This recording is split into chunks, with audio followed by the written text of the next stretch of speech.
Hello, nonprofit leaders. I'm Sarah Olivieri, your host, and this podcast is here to assist people like you, executive directors, board members, and other nonprofit leaders, make a bigger impact with insights, tips, and lessons learned from nonprofit leaders and experts. Having been an executive director, a board member, and now a consultant and coach, I truly understand the challenges you face. And that's why I'm here. I'm all about working smarter, not harder, so you can make a bigger impact without the burnout. And so is our sponsor, DonorBox. DonorBox isn't just a suite of helpful fundraising tools, it's a partner that helps you raise more money and supports you in retaining your donors. I love their forward-thinking approach. Visit donorbox.org to learn more. And don't forget to sign up for the Inspired Nonprofit Leadership newsletter, where you'll get bite-sized, actionable tips just for nonprofit leaders like you, delivered weekly to your inbox. Sign up at inspirednonprofitleadership.com/sign up. Okay, let's dive into today's episode. Today, I want to talk about what would happen if your nonprofit CEO, executive director, or key staff member, or maybe critical board chair left tomorrow. Well, stick around for the next few minutes, and I'm going to show you why leadership transitions create uncertainty and instability, and how to avoid much of that uncertainty and instability. So, as you know, when we have a sudden leadership change, it can create a lot of challenges. People are confused. People don't know what to do. People feel afraid what will happen next. They feel more change will come suddenly. Oftentimes, boards aren't sure what to do. Should they step in suddenly and take over? Should they hire an interim executive director? Now, obviously, preparing in advance for a leadership transition is important. The first thing I want you to know is that there's an underlying structure that your organization may have that actually makes you much more susceptible to the pain of leadership transitions. So, what am I talking about?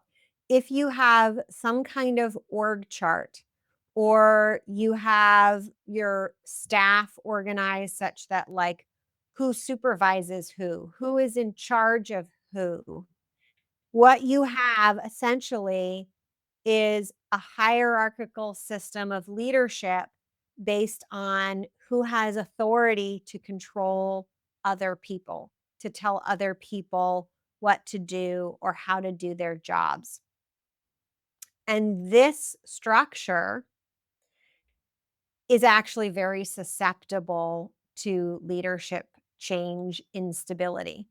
Because in this structure, what happens, let's say Bob is the CEO. In this structure, we think about when Bob leaves, we could replace Bob with Mary, right? So, but Mary and Bob are never going to be the same. Mary and Bob have lived different lives. Mary and Bob have different combinations of skill sets. So they have different combinations of skill sets. They're not going to be the same person.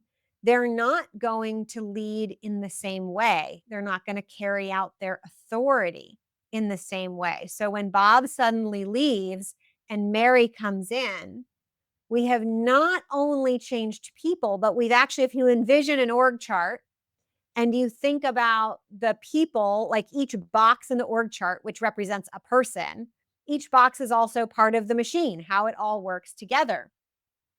So we're not only just changing a person, we're actually changing out a whole part of the machine for a new part that works a bit differently, or maybe even a lot differently.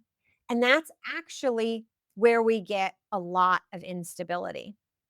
So, the most important thing you could do to avoid the trauma of leadership transitions, whether they are planned or sudden, is actually to change how you assign power and authority in your organization.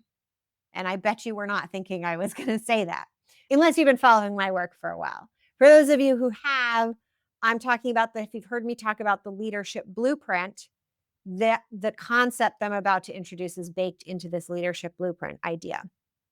So the leadership blueprint idea is rather than the parts of the machine being people, we swap out the boxes in our org chart for the outcomes that we want to receive, that we want to achieve, the outcomes that we want to achieve. And we define what those outcomes are. And the hierarchical part is not, we can't have one outcome control another outcome, but decisions around one kind of outcome are going to have a trickle down effect. In fact, for those of you watching, I like to turn this whole chart sideways. So I imagine the chart is running, driving down a road.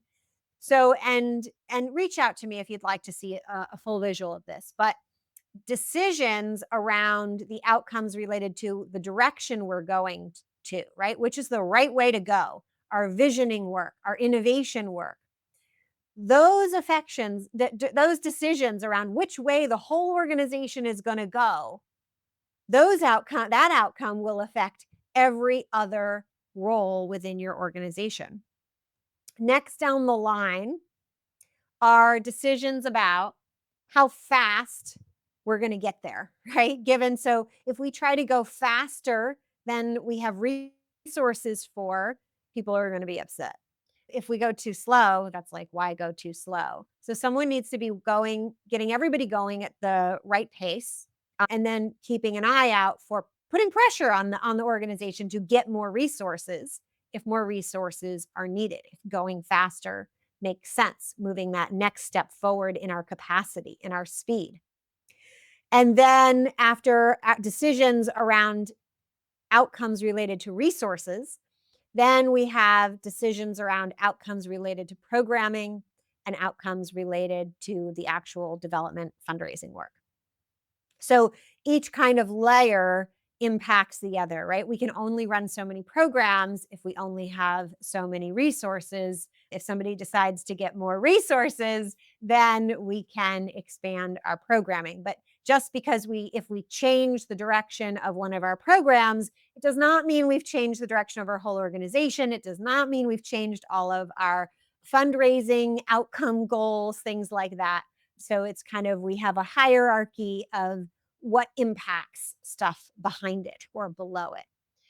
So when we switch to this model where each bubble in our map of our machine, our blueprint, if you will, is an outcome, and then the people who work in our organization, they can be accountable for achieving those outcomes. And one person can be accountable for just one box, or they could be accountable for 3 boxes, or they could be accountable for everything. Raise your hand if you are the sole CEO/executive director and only employee at your organization, or if it's just you and an assistant. Guess what, CEO? You are accountable for all the boxes. Or maybe you're the volunteer board member and there's no staff and you are the board chair and you are stuck owning all the boxes, right? So you can own as many boxes as you want potentially, although realistically owning all of them is not sustainable for very long. So now what happens is when a person leaves, the person who is accountable for the outcomes leaves, but we didn't change the machine, right? We didn't take out a whole part of the machine and swap it for something else. And we can now reconfigure, right? So when Bob leaves, maybe Bob was sitting in charge of 3 seats and he had team members in charge of the other seats. Now maybe Mary comes in and maybe she takes on 4 seats, but not the same, maybe not the same 3 Bob had. Mary gets a unique configuration that meets her skills and talents. And you can reconfigure the team accordingly so that everybody has a chance to be more aligned with their strengths and abilities and where they're at. And so we have significantly less disruption, even if somebody leaves suddenly. Okay, just a couple more thoughts about being prepared for leadership transitions. There's also some really good practice things to do here when it comes to just how you store your information. Having some organization around where documents are kept, making sure that there isn't one person, only one person who has access to key accounts online, financial accounts. Make sure there are enough people, 2 or 3, so that if one of those people leaves and somebody new comes in, access can be given. I can't tell you how many times I have heard executive directors come in and saying, I can't get access to the bank account. I can't get access to the credit cards because they were under so-and-so's name and they have left. So make sure you have backups in place, essentially. Also, passwords. Please, please, please use a password manager that stores your passwords safely and makes it easy for a new leader or anybody who needs access to passwords to come in and readily be able to access the tools you use. In addition, speaking of tools, it's also really helpful to keep a list of the tools your nonprofit uses. Now, you can keep a list and keep it updated in a spreadsheet. You can also just pull your subscriptions to tools, an annual report of all the tools you pay for is a cheat, or it's not really cheating, right? It's a hack for getting a quick list of the tools you use. You can even use your password manager that you should be using and see where all the places you log into to help pull a list of the tools you're using. So think about that underlying structure, which is going to do the heavy lifting of supporting you through transitions. Keep a little level of organization. Make sure no one person is a bottleneck for data. As you can imagine, changing that leadership structure, though, will also make sure that no one person is a bottleneck for all the decisions. Unless, of course, you're the sole executive director, which is a position that is possible, but I do not recommend staying in for very long.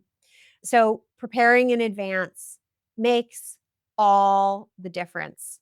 And it can mean that a change in leadership, it can mean that a sudden change in leadership even can be responded to as an opportunity rather than a threat. And I'll leave you with that. Until next time, take care of yourselves. And remember, work smarter, not harder. You've been listening to Inspired Nonprofit Leadership. Thanks so much for tuning in. Be sure to subscribe so you don't miss a single episode or the bonus episodes. And while you're at it, please leave a rating and review and be sure to share with your friends and colleagues. Tune in every week for more useful insights and wisdom on nonprofit leadership. Thanks so much for all you do for the communities you serve. Until next time, all the best.